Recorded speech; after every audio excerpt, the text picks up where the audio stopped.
Elizabeth Jennings' poem One Flesh continues.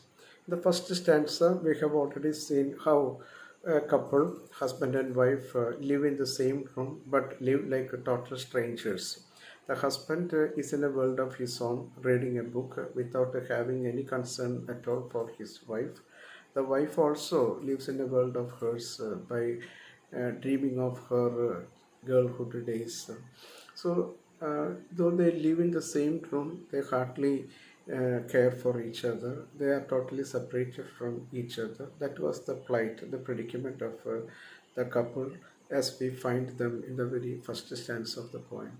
Now, the same theme continues. We can have a few lines from the second stanza.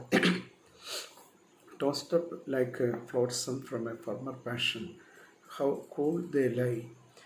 They hardly ever touch, or if they do, it is like a confession. Uh, Elizabeth Jennings is quite famous for her brilliant use of similes. Here also, we have a very good simile by Elizabeth Jennings. When she speaks of flotsam of their former passion, she was comparing the passion of these people to the debris of a shipwreck. The debris might float around the ocean at the surface level after a shipwreck. Likewise, their former passion, the remnants of their former passion, in fact, lies around. It is quite an apt simile to be used here because their marriage life seems to have wrecked. So naturally, Elizabeth Jennings might be thinking of the uh, debris of a shipwreck, going by that. Again, they hardly touch each other, though they live in the same room. And even if they touch, it is like a confession. Again, Elizabeth Jennings makes use of a religious term confession, but because there is a religious overtone in that separation they experience. Maybe they are the products of their age. They might have been taught by the religion, uh, Catholicism. They have many puritanical implications. So the girls are given strict education that they might remain chaste before marriage. So they are advised by the religion to keep their chastity before the marriage. The boys are also advised like that in that their Puritan upbringing.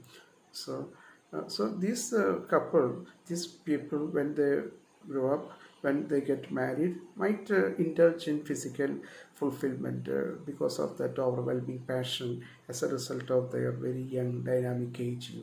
But once that physical passion subsides, what happens? Their religious teaching, their religious upbringing, the kind of influence they might have got as a result of the religious upbringing might come back to them, right?